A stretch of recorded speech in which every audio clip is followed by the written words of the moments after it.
안녕하세요. 취업의 김용재입니다. 오늘부터 면접, 자, 개별 면접, 나 혼자 지원자일 때의 이제 얘기부터, 그다음 말하기의 방법, 그 다음에 인공지능 면접, 뭐 이런 것들 전부 다 한꺼번에 말씀을 드리겠습니다.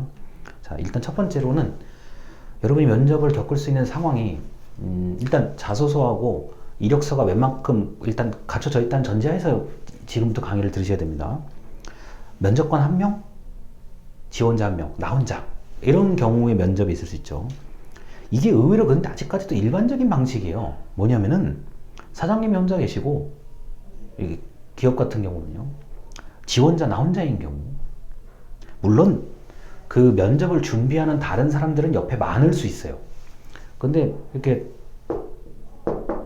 들어갔을 때 한 분일 수도 있다고요. 자, 이런 경우는 이력서 면접, 그러니까 이력서 자기소개서를 누군가가 또는 면접관이 직접 검토할 수도 있고, 누군가가 검토를 빨리 해서 서류 접수부터 면접까지 날짜가 굉장히 좁혀져 있는 경우에 속해요. 그렇기 때문에 지난주 영상에 제가 뭐라고 말씀드렸냐, 이력서를 쓰고 자기소개서를 쓰고 제출하는 시점부터 면접을 준비를 하셔야 돼요. 우리나라의 기업이 너무 많아요. 많은데 그 중에 99.9%가 중소기업이에요.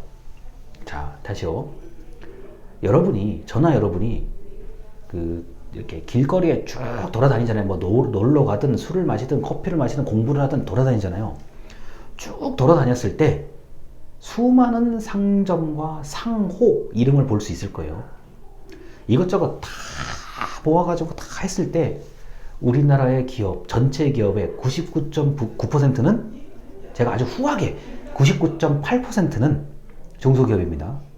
다시 말해서 0.1에서 0.2%가 중견기업 또는 대기업인 거예요.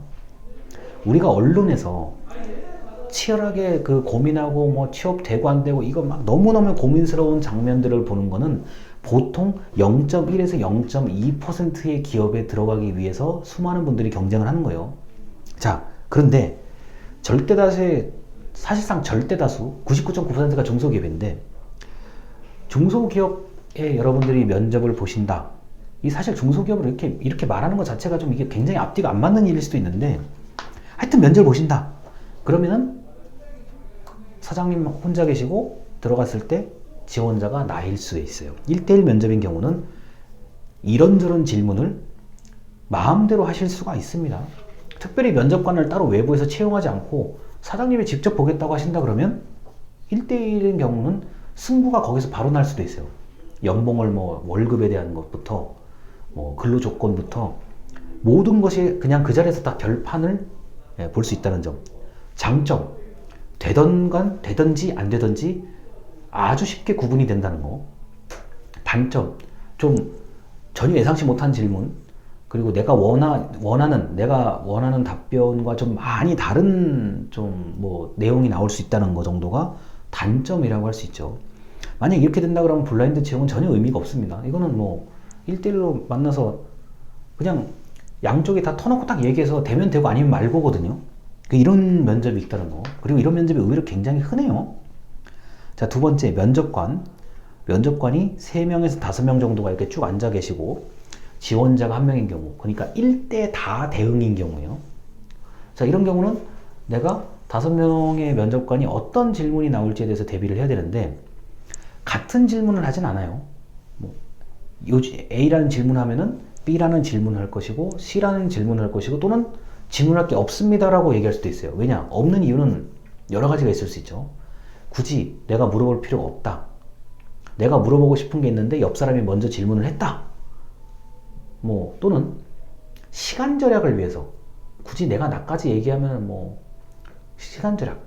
나는 그냥 다른 사람들이 물어본 답변을 듣고도 나는 판단할 수 있겠다. 이런 경우는 물어볼 필요가 없습니다. 저 같은 경우는 거의 잘 안 물어봐요.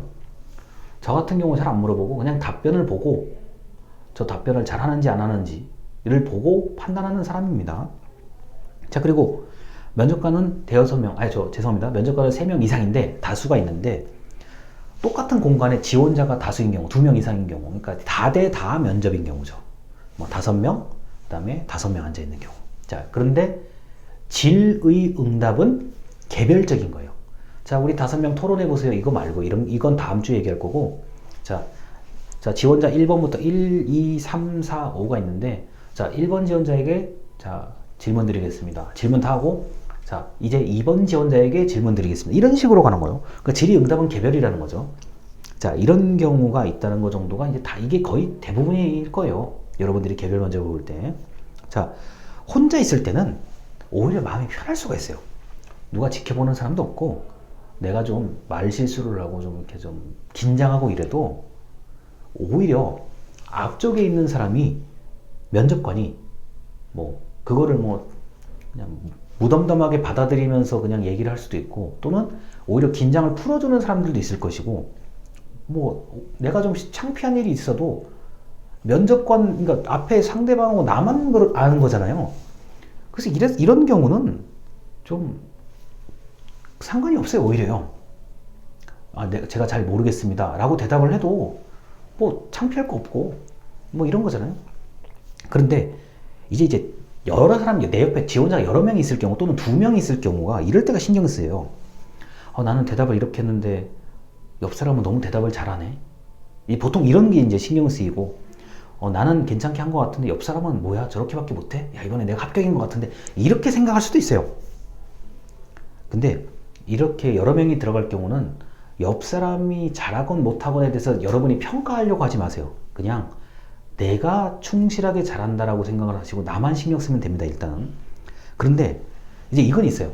옆 사람이 무슨 말을 하는지를 내용을 좀 들을 필요는 있어요. 아주 가끔 이런 얘기가 있습니다. 옆에 지원자가 말씀하신 것에 대해서 우리 지원자는 어떻게 생각하십니까? 이런 식으로 물어볼 수가 있어요. 근데 옆에 지원자가 하는 말을 제대로 듣지 않으면 좀 굉장히 낭패를 볼 수가 있습니다. 그래서 이런 경우는 이런 질문이 좀 드물게 나오긴 하는데, 옆 사람이 얘기한 것을 비슷하게 한번 다시 말씀을 하신 다음에 자기 생각을 말하면 가장 좋습니다. 다시요. 옆 사람이 말한 것에 대해서 본인은 어떻게 생각하십니까? 라는 질문을 들었을 때는 내 생각만 처음부터 얘기하는 게 아니라, 옆 사람의 생각은 이렇다고 저는 들었는데 나는 그에 대해서 이렇게 생각합니다 라고 말씀하시면, 그 대답이 틀렸는지 아닌지보다는 이제 면접관 입장에서는 옆 사람이 말한 것을 귀 기울여 들었는지 아닌지를 보고 싶어 하는 경우들이에요. 그래서 옆 사람이 잘하거나 못하거나 그걸 평가하려고 하지 마시고 옆 사람의 말을 잘 들으셔야 됩니다. 그게 오히려 좀 중요해요. 그게 좀 중요합니다. 그래서 이렇게 그 개별 면접, 나 혼자 일단 그 상황을 맞닥뜨려야 되는 경우, 그 다음에 내 옆에 지원자가 동시에 여러 명 있는 경우, 이렇게 하더라도 결국 듣고 답하는 거는 나 혼자예요. 오늘 영상 전체는 그거를 얘기하고 싶은 거예요. 내가 답변하는 거에 대한 걸 얘기하고 싶은 겁니다. 그래서 여기까지 일단 기본적인 개별 면접, 1인 면접에 대한 얘기를 말씀을 드리고 다음 영상으로 넘어가겠습니다. 감사합니다.